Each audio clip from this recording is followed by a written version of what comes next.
Dear students, welcome to all in this lecture। आज जो topic हम लोग स्टडी करेंगे उसका नाम है पोटेंशियल एनर्जी डायग्राम। देखिए इसको इस तरह से डिफाइन करते हैं, bye potential energy diagram possibility of occurrence of a chemical reaction can be studied.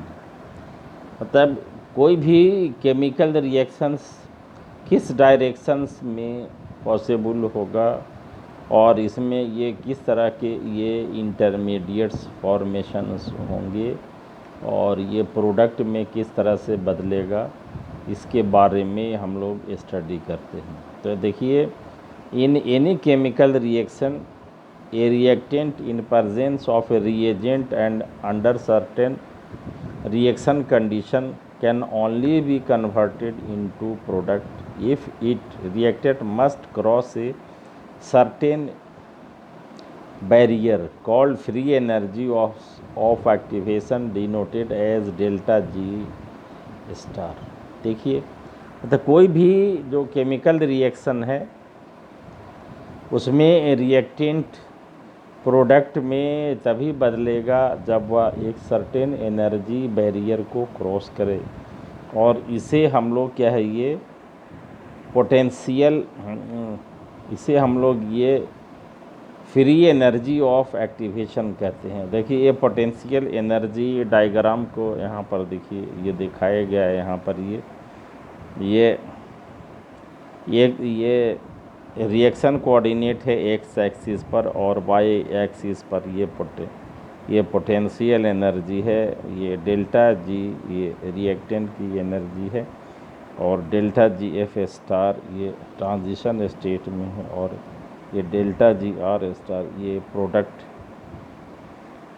जो ट्रांजिशन स्टेट से जो प्रोडक्ट में बदलता है उसका ये एनर्जी डिफरेंस है। तो अब हम लोग मान लेते हैं कि ये रिएक्टेंट कोई ए है जो कन्वर्ट होता है प्रोडक्ट में अंडर सर्टेन कंडीशन, और इसका ये फ्री एनर्जी चेंज जो गिव्स फ्री एनर्जी चेंज है डेल्टा जी वो नेगेटिव, और ये पहले क्या है, ये ट्रांजिशन स्टेट में बदलता है यानी एक्टिवेटेड कॉम्प्लेक्स बनाता है और फिर प्रोडक्ट में बनता है, और इस बीच में क्या होता है कि ये जो रिएक्टेंट होता है और एक्टिवेटेड कॉम्प्लेक्स इसके बीच में इक्विलिब्रियम होता है और फिर ये प्रोडक्ट में बदलता है। तो देखिए ये crossing of an energy barrier is necessary because a reaction having negative free energy change does not necessarily mean that it will completed in a reasonable time। तो ये मतलब क्या है कि किसी भी रिएक्शंस को कंप्लीट होने के लिए उसे ये एनर्जी बैरियर क्रॉस करना ज़रूरी है। क्या है कि ये कोई भी रिएक्शन अगर जिसका free energy gives free energy change negative है, ये ज़रूरी नहीं है कि एक रीज़नेबल टाइम में कंप्लीट हो जाए, that it will be completed in reasonable time. और डेल्टा जी क्या है, ये is necessary but not a sufficient condition for a reaction to take place spontaneously. तब जो किसी भी रिएक्शन का जो गिव्स फ्री एनर्जी चेंज ये नेगेटिव होना ज़रूरी है, लेकिन ये सफिशिएंट कंडीशन नहीं है किसी भी रिएक्शन को ये स्पॉन्टेनियसली कंप्लीट होने के लिए।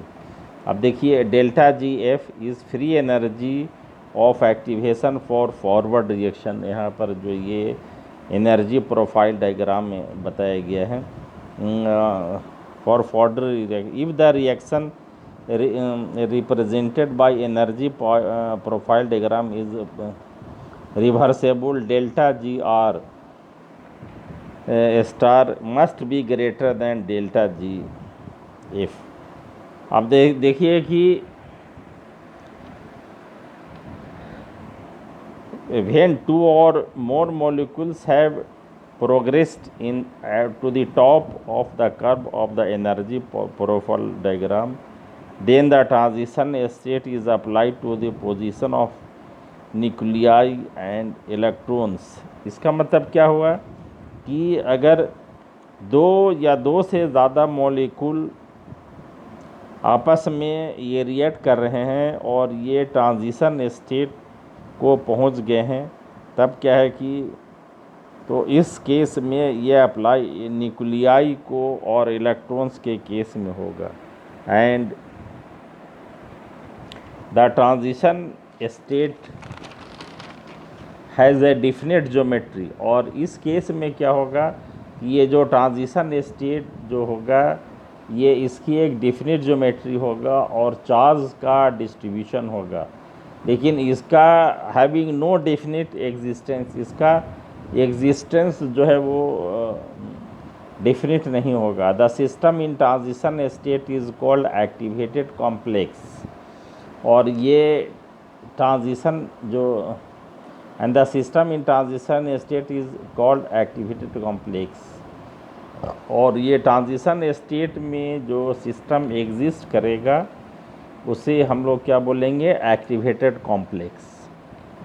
तब देखते हैं कि and according to transition state theory there is equilibrium between reactant and activated complex. Reactant ये है एंड बी स्टार क्या है, ये एक्टिवेटेड कॉम्प्लेक्स, तो इसके बीच में ये इक्विलिब्रियम होगा। And K star is equilibrium constant for the reaction in equilibrium condition. अब देखिए according to activated complex theory और all activated complex is converted into product at same rate. जब ये रिएक्टेंट और एक्टिवेटेड कॉम्प्लेक्स इक्विलिब्रियम में होगा तो सभी जो एक्टिवेटेड कॉम्प्लेक्स है वो प्रोडक्ट में सेम रेट से कन्वर्ट होंगे। And the rate constant of the reaction depend on the position of equilibrium between reactant and activated complex, and the reaction rate is given by delta G is equal to delta G star is equal to minus 2.303 RT log K star। और ये delta G क्या है, ये free energy of activation है, free energy of activation है। यहाँ पर ये देख रहे हैं ये।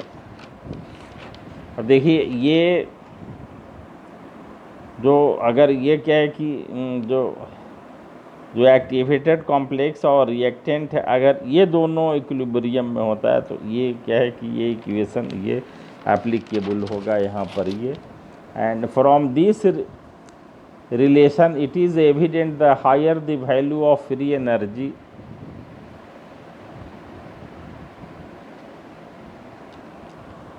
Of activation is related to smaller rate constant. अगर ये डेल्टा जी का मान जो है वो हायर होगा तो जो रेट कांस्टेंट का मान होगा कि ये क्या होगा, ये स्मॉलर होगा। And rate of nearly all reaction increase with increase in temperature. This is due to the fact that extra energy given to the reactant to overcome activation energy barrier. देखिए ये सिस्टम को energy दिया जाता है तो ये क्या होता है कि ये जो एनर्जी बैरियर है जो किसी भी रिएक्टेंट को प्रोडक्ट में बदलने के लिए आवश्यक होता है, तो उसे ये टेम्परेचर देने से ये क्या होता है कि इंक्रीज़ हो जाता है। और देखिए यहाँ पर important point to note that some reaction have no free energy of activation. कुछ ऐसे भी रिएक्शंस हैं जिसका ये फ्री एनर्जी ऑफ एक्टिवेशन मतलब उसको एनर्जी बैरियर क्रॉस करना आवश्यक नहीं है। It means equilibrium constant is essentially infinite, मतलब बहुत ज़्यादा होगा इसका मान। And this means that all collision lead to formation of product, such process is called diffusion control। और इसमें क्या हुआ कि सभी जो कोलिजन्स होंगे मॉलिक्यूल्स के बीच में वो इफ़ेक्टिव होंगे और ये प्रोडक्ट में कन्वर्ट हो जाते हैं। तो आप देखिए ये similar to gives free energy change. Free energy of activation is related to enthalpy and entropy by equation delta G is equal to delta G star is equal to delta H minus TdS। Delta H क्या है? ये enthalpy of activation है, ये बराबर है difference in bond energies including strain जो molecules जो आपस में जो मॉलिक्यूल्स कोलाइड होते हैं उस एक दूसरे ये प्रॉपरली जो ओरिएंट होते हैं प्रोडक्ट में बदलने के लिए, और उसमें अगर कोई रिजोनेंस पॉसिबल हो। और तीसरा क्या है? ये solvation energy between starting compound and transition state. तो इस तरह से देखते हैं कि ये काफ़ी इम्पोर्टेंट पॉइंट है इंथैल्पी ऑफ एक्टिवेशन। ये 3 इम्पोर्टेंट पॉइंट्स को ये डिनोट करता है। पहला स्ट्रेन, मतलब ये क्या है कि ये मॉलिक्यूल्स किस तरह से ये एक्टिवेटेड कॉम्प्लेक्स में जा कर के और प्रोडक्ट में बदलने के एबल होता है। दूसरा रिजोनेंस है, जो चार्ज डिस्ट्रीब्यूशन होता है उसके कारण, और सॉल्वेशन एनर्जी। और ये क्या होता है? Between starting compound and the transition state.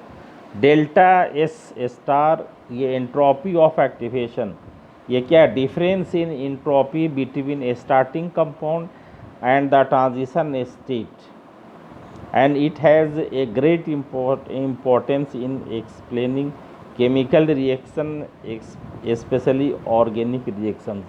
और ये क्या है कि मॉलिक्यूल्स जो केमिकल ऑर्गेनिक रिएक्शंस में स्पेशली जो डिफरेंट मॉलिक्यूल्स ये प्रॉपरली ओरिएंट होते हैं, इनका स्पेस में एक जो फंक्शनल ग्रुप है उनका डिस्ट्रीब्यूशन होता है, और जब तक ये प्रॉपरली ओरिएंट नहीं होंगे तो ये केमिकल रिएक्शंस ये पॉसिबल नहीं होगा, specially organic reaction. And this is due to the fact that for a reaction to take place 2 or more molecules approach each other having a proper or a specific orientation, and this point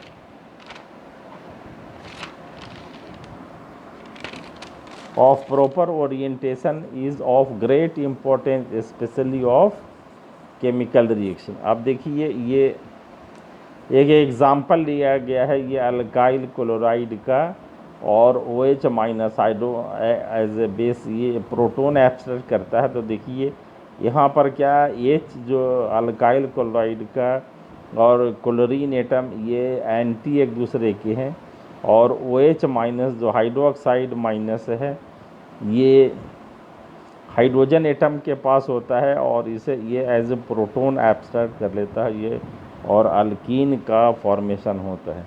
तो देखते हैं कि the above reaction is only possible when H atom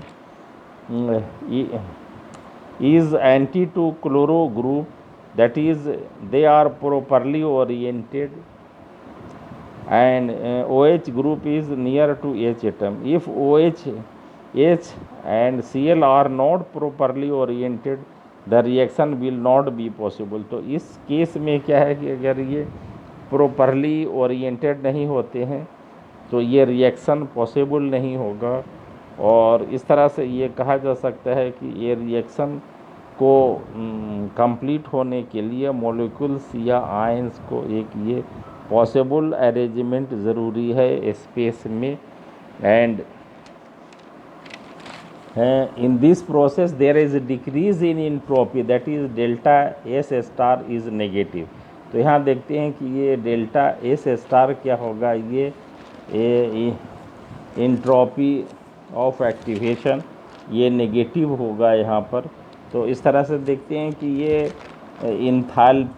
entropy of activation और enthalpy of activation ये किसी भी chemical reactions में किस तरह से ये इम्पॉर्टेंट रोल प्ले करता है, जब ये जो रिएक्टेंट मॉलिक्यूल है और एक्टिवेटेड कॉम्प्लेक्स है जब दोनों एक दूसरे के ये इक्विलिब्रियम में होते हैं और ये प्रॉपरली ओरिएंट होने के वजह कारण ये रिएक्शंस पॉसिबल हो पाता है। तो ये इस तरह से हम लोग ये एनर्जी प्रोफाइल डायग्राम या पोटेंशियल एनर्जी डायग्राम में ये देखते हैं कि कोई भी जो केमिकल रिएक्शंस है वो किन किन फैक्टर्स पर डिपेंड करता है, और इसमें क्या है कि ये जो एक्टिवेटेड कॉम्प्लेक्स बनता है और इसका फ्री एनर्जी ऑफ एक्टिवेशन है जो रिएक्टेंट को प्रोडक्ट में बदलने में जो है ये कोऑपरेट करता है। तो इस तरह से हम लोगों ने देखा कि ये पोटेंशियल एनर्जी डायग्राम का किसी भी ऑर्गेनिक किसी भी केमिकल रिएक्शंस को या दूसरे रिएक्शंस को एक्सप्लेन करने में कितना फ्रूटफुल है। Thank you very much.